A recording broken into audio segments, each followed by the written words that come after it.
Welcome, everyone, to the Religion Unplugged podcast, your one stop shop for all the best in religious news and culture. My name is Joseph Holmes, resident film and culture critic at Religion Unplugged. And with me today is the amazing Elizabeth Tabish. She is an actress and filmmaker, celebrated for her standout portrayal of Mary Magdalene in The Chosen and her impactful work directing award winning short films. She starred in films like The Shift and The Best Christmas Pageant Ever, and directed notable shorts such as Mother's Day, Cecilia, and The Darlings. She's co-founded and served as art director of the Art House Film Festival, promoting independent filmmaking and creative expression. Her latest lead role is in the movie Between Borders, which is in theaters January 26th through 28th. Miss Tabish, welcome to the show. Thank you so much. So happy to be here.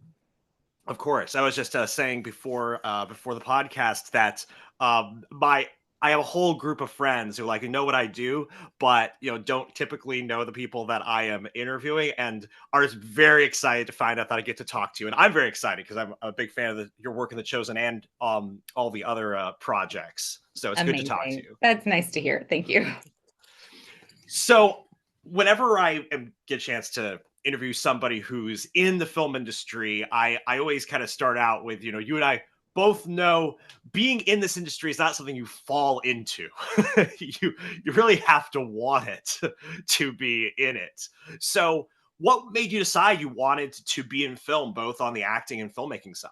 Yeah, my background is sort of all over the place. I went to school at Oklahoma State University. I got my undergrad in English, film studies, and then I got my master's in theater. But there was no school of like filmmaking at Oklahoma State. I could have gone somewhere else, but I didn't want to drive on highways. I was very sort of sheltered, I think, in Stillwater. And so I stayed at Oklahoma State, but it was a great experience. I had wonderful professors, great other students. We all learned from each other. But I did not have like an official way of learning filmmaking. So I learned from my friends and on YouTube and just sort of like self-taught myself editing. And I really was planning on going into directing. I wanted to direct films, and my background in film theory and screen studies, I was fascinated with experimental cinema and surrealism and absurdism. So I was really planning on going into that. And then when I got into theater, I fell in love with acting again too. I had always done it throughout my life with community theater, but I was like, this is really fun and very cathartic and very um it could have been because I was living in Oklahoma, there wasn't a ton of stuff to do. The idea of living lots of different lives was so appealing. And so I think that's probably how I got into acting. But I never really expected to go into it professionally until my last year in the theater department. The head of the department, Kevin Doolin, was like, you need to go to LA. You need to go do this now. I was 26 at the time, and he was like, you got to do it now because you're getting old. And Actors and athletes. I'm looking back, I'm like I was a baby, but he was saying just go ahead and start. There's no No, because it time takes a like now. while to get to actually build that momentum typically. Well, Yeah. and we were always taught it takes about like 7 years to really like become within the industry for people to start recognizing your name at least, not necessarily be successful, but give yourself that time to establish yourself. I was scared of LA. I was completely broke. I had no idea how to drive on highways. So I didn't go there, but I did go to Austin, Texas. So I went there. I was more familiar with it, learned how to drive on a highway, and then got an agent, started working, and got more into commercial work as an actress, which is not as creatively fulfilling as I was wanting it to be. And so I did that for about 7 years, and I did some independent films and some very small guest roles on network TV shows, and just the struggle. Austin was a great place to like get some experience because there is some work there to explore, but it's It's not a lot, but it's also a smaller talent pool. So you end up becoming really close friends with all the other actors that are going up for the same roles. So it was a good experience. But I was getting frustrated with the types of characters that I was auditioning for and these sort of limiting one-dimensional um, female characters. And so I started writing and directing and producing some short films that were really a little bit more true to the female experience that me and my friends, well, they also wrote and we all produced together. So we ended up having a lot of fun creating these stories and directing is still, I think, a primary passion for me, but I haven't been able to do it in a little bit because I I told my agent at a certain point I needed to take a break from acting. The industry is hard and there's a lot of rejection and in Texas it's a right to work state. So it's non-union work. So you don't really get paid residuals. You don't get paid very much necessarily. Even if you're busy, it's really hard to keep your head above water. So I decided to start, doing something a little more practical, maybe teaching, maybe go back to school, maybe editing. So I told him to stop submitting me, and he was like, "I'm going to keep you on the roster just in case something really special comes up." And I'm like, "That's not going to happen." Sure, yeah. And then The Chosen came up, and Mary Magdalene, and I was like, "Oh well, I have to audition for this," and really connected with it. And so yeah, so like just as I was about to pivot within the industry, it sucked me back in. Just when I think I'm out. Yes. No, that makes a lot of sense. That's really cool. Well, I want to stay on this track a little bit. We're going to get Yeah. to the Between Borders movie in a moment because I really Mhm. want to hear your thought. You talk about that, but it's really interesting because first, let's start there with what was it about the Mary Magdalene character and the Chosen Yeah. project that made you say, okay, yes, I do have to try to do this. It was the way it was written. When we first meet her, she's such a mess. She's demon possessed. She is suicidal. She is struggling with addiction. She has PTSD. Like there were these things that I maybe not all of them, but felt familiar with, and I was going through my own little dark night of the soul. And so I thought this is an interesting like first episode for a TV show about the Gospels to start with a woman and to start with her in this, really kind of intense and dark place. And then reading what happens at the end of that episode of this redemption and this joy and this release of her pain and her past it was really inspiring. It affected me so deeply emotionally um, that I thought this is different. This is a really well-written female character, whether or not it is in a faith-based project. Like in and of itself, it was just so complex, so emotionally and psychologically complicated, and there's so much of a backstory to like dig into. And I was really thrilled, and it was also just a very cathartic experience to perform a lot of those scenes. And yeah, so I the joy of acting came back finally. Because you actually had some acting worth acting about. Yes. Yes. Yeah. Instead of No. smile and pose and like don't no, right there, Yeah. it's like very robotic commercial acting. Yeah. Not always, but in my experience, I felt sometimes a little bit more like No, a it's prop not than a about person. self-expression. It's about branding and sort of Absolutely. Yeah. elevated modeling. Yes. Yes. No, Yes. You got to remove that yourself makes a little bit. Yeah. yeah. No, that makes a lot of sense. So I don't know exactly because you have had a very particular experience within, the different aspects of film, but you have emerged as sort of one of the stars, as it were, of this next phase of what's been dubbed the faith-based film industry, just because you became famous, in The Chosen. And then got, to be, starring in the different Angel Studios projects and now the Between Borders. And so I would kind of want to get your idea of your experience kind of that section of the industry Mhm. and how it compares that experience to, other parts of the industry that you've been a part of, whether it's sort of the indie Mhm. film industry that you've done both in working on projects and also being on the board of one. Mhm. Then also your experience again, how the kind of faith-based film industry has uh, its culture and what that experience has been like. Yeah.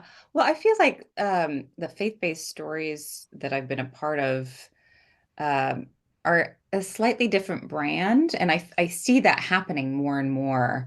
Um, I think that The Chosen sort of like burst onto the scene and caught a lot of people's attention because it's not sanitized. It's not like necessarily family friendly in some scenes. It's human and it's gritty sometimes and honest and emotional. And we in all of the seasons are there's so many different moments where we're dealing and grappling with some very painful and very real things that you don't always see. I think a lot of times people have combined the idea of family friendly and faith-based media. And those two things are not necessarily the same. And I think The Chosen has shown that you can be family friendly with a little warning of like some of these scenes may be difficult, especially season 4. There's depictions of murder, of miscarriage in season 3, of assault in season 1. Like there are things that are challenging.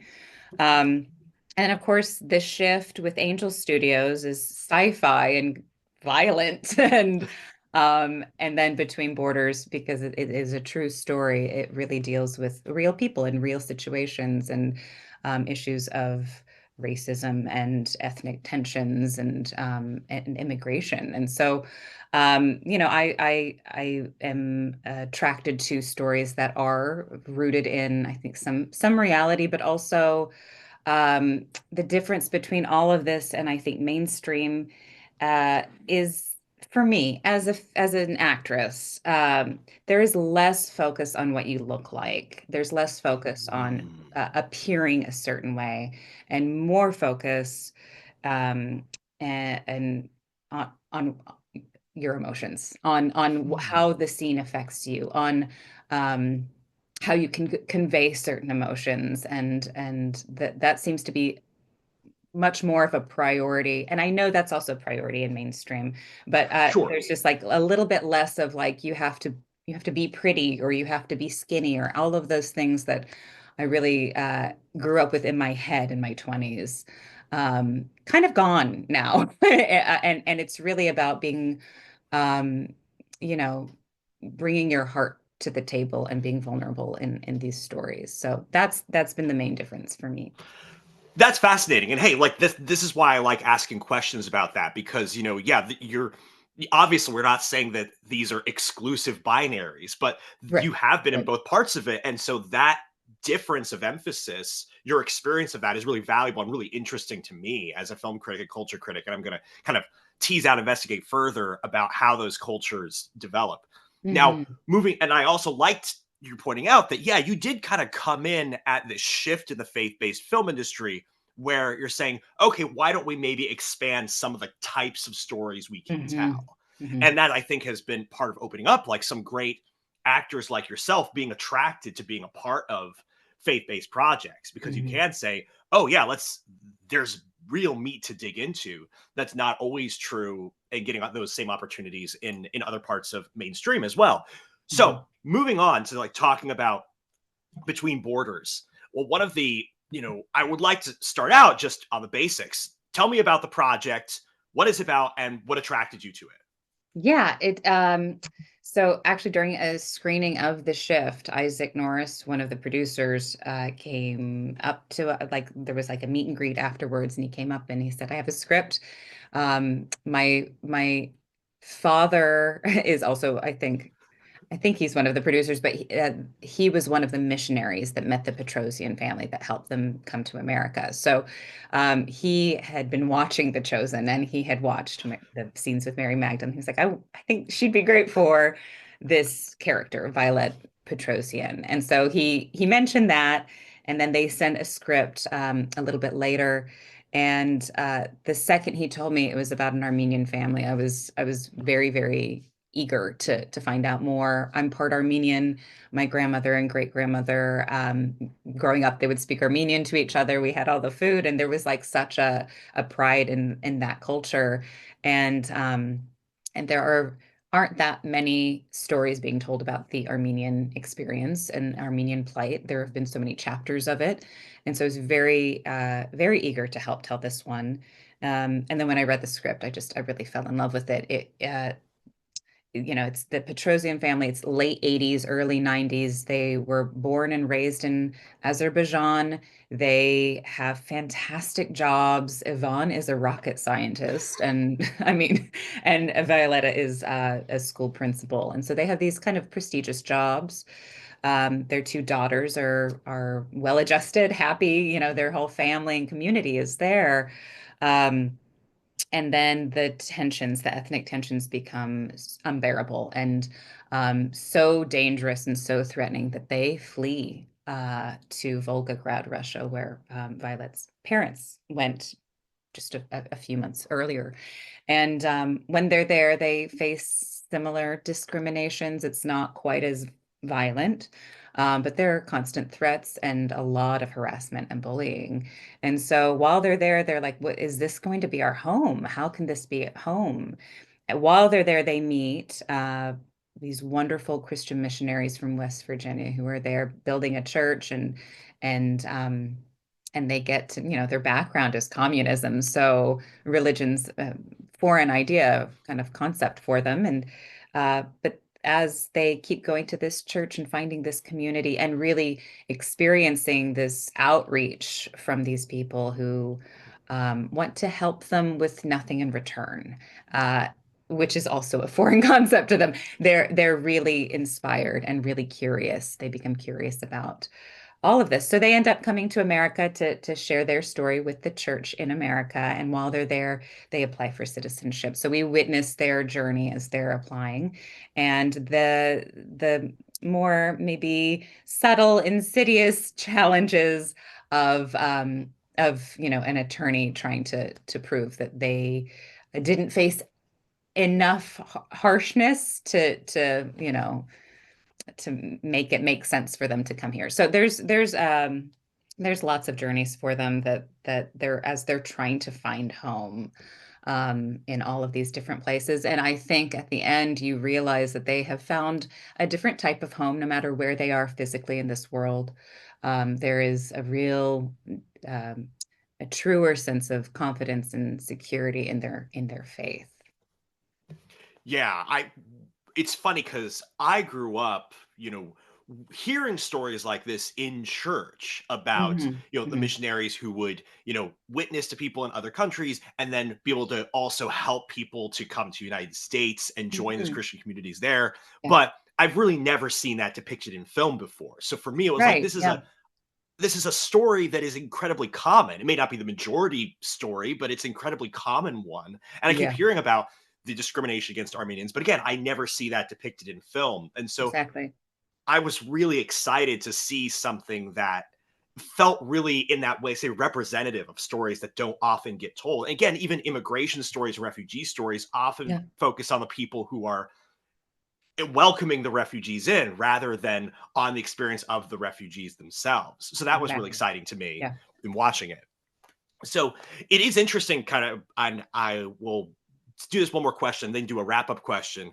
But one of the things that was very interesting to me about this in this pattern is you see a lot of the faith based industry esque movies, if you want to call it that, focusing on this topic of immigration and refugee status and welcoming the outsider, whether it is in, movies like which is like that Cabrini and Homestead from Angel Studios, or even to some degree in a more subtle way, Best Christmas Pageant Ever, and finally Hmm. this movie.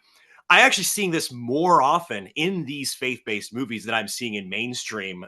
This conversation taking place in Yeah. about that. And so I guess, why do you think that it's important to have these conversations, or why do you think it's really resonant with people right now to have these conversations in movies? Well, I think, I mean, you said it. They happen in life. They're true to life. I think people too are wanting to watch movies and shows that they can really relate to and can, um, you know, I love superhero movies, but like, well, you can't just like fly and blast someone with a laser to fix your problems. But when you watch movies like this, you can sort of witness how you can apply these these messages to your own life, you know, and whether or not you come from a faith background, you can witness people being kind to each other and see how it completely changes someone's life. You can also witness how someone can like very subtly bully or manipulate someone and how that changes their life. And so we learn from media. We learn from what we watch sometimes. And I think people are hungry to watch and consume media that teaches and inspires and brings hope. And and I think the Petrosian story, their family, seeing them today and what they've done with their lives in America is such an inspiring message that really illustrates that of this is what happens when you take care of each other, they continue to take care of others, and it's just a beautiful effect. Um, so yeah, I mean, I think that's the exciting thing. And it also brings me back to something I wanted to mention earlier. The difference between mainstream and faith-based is sometimes mainstream is meant to entertain and keep you watching and keep you entertained and sort of sometimes distracted if you have other things to do, which is nice sometimes. But I think the purpose of faith-based media um, is to inspire and to remind you of what this life is all about and how to treat each other and and yeah, and to influence a little bit more than just zone out. You're supposed to take this information. It's like good books and it's like good art. It's meant to inspire and I that's a yeah, another point of difference that I've noticed. No, that makes sense. And yeah, certainly I've seen that as well. One thing I'm thinking about, again, I don't have an answer to this, is just the fact that I'm starting to see kind of some of the stuff you've been talking about is a lot more diverse stories starting to come out of faith-based media, not just compared to faith-based media, but compared to mainstream media as Yeah. well. Yeah. That a lot of that kind of stuff that Hollywood's been talking about wanting to do, if faith-based media is starting to eclipse them in that, the kind, again, like I haven't seen, at least do it for more mainstream audiences, getting them to see and watch those kind of stories. And I don't know why that is. Maybe you have a theory as to why that is. I don't right now, but this is just an interesting observation that I've seen. If there's any kind of thoughts you want to have on that, but also anything that you'd like to, we haven't brought up, that you'd like to share with our audience before we wrap up. Yeah, I mean, I think the mainstream reaction to faith-based and this newer generation, I think, of faith-based filmmaking and storytelling, I think there is bit of a surprise. I agree. I think there's sort of an unexpected, like, oh, I didn't know that this could be just good storytelling. And I think there's been maybe just an expectation over the years that faith-based is so confectionery and so sanitized that it is unrelatable. And I think people are starting to see uh, that these stories are human and therefore really messy, really challenging. There's plenty of doubt, there's plenty of confusion, there's plenty of darkness in these stories. We see some of the worst behaviors from humanity in these stories. And so I think there's like and some eye-opening moments for the mainstream to see that these are just human stories. This is what happens with with these characters and it's yeah, it's a little bit more relatable than perhaps in the past and also perhaps more than people are expecting. Cool. Well, thank you so much. This has been an amazing conversation. I've really gotten a lot out of it, and it's been a joy for me just to talk to you in general. So, if people want to see more of your work and support you and what you're doing, maybe they've only seen you from the shows and then don't know all this other stuff, cool stuff that you've been doing, even that you've directed stuff, where can they go to find out more about you? And also, where can they find out more about Between Borders and how they can see that and support that movie and story? Yeah. So I have a website, elizabethtabish.com. It's got my demo reel and all the projects that I've been working on, different pages for that. And you can find the Between Borders page on there as well. And you can find tickets. It's going to be in theaters January 26th through 28th. And yeah, I'm really excited to share this story with the world. It's a really special one. And I hope that everyone enjoys it. Fantastic. Well, thank you so much for joining us, and thank all you listeners so much and watchers so much for joining us. Once again, this is the Religion Unplugged podcast, your one stop shop for all the best religious news and culture.